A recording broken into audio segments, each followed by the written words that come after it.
Your capital city, the very heart of American democracy, stripped of its local autonomy, its police force sidelined, and its streets patrolled by federal agents and military personnel. This isn't a dystopian novel. This is Washington, D.C. right now. A dramatic federal takeover executed under the guise of public safety has ignited a firestorm of constitutional questions and civil liberties concerns. We must critically examine how President Trump asserted command over the streets of the national capital, and more importantly, what this alarming precedent means for every American city and the future of our republic.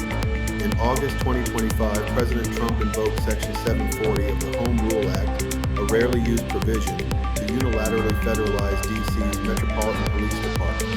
This move effectively placed the city's primary law enforcement agency under direct federal control, bypassing local elected officials. Simultaneously, he deployed 800 National Guard troops to the Capitol, ostensibly to support this new federalized police presence.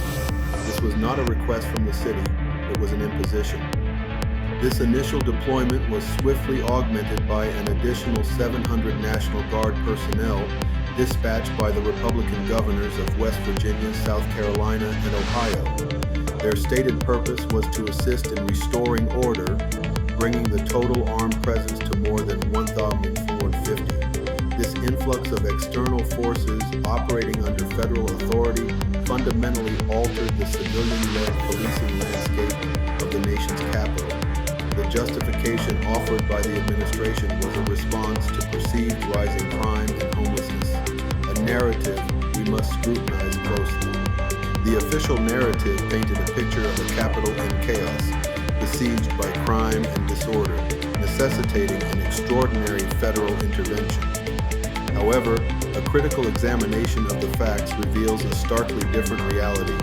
At the time of this federalization, violent crime in Washington, D.C. had actually dropped to a 30-year low. This crucial detail directly contradicts the administration's primary justification, raising immediate red flags about the true motives behind the takeover. Furthermore, the focus on homeless encampment removals as a rationale for military deployment is deeply troubling.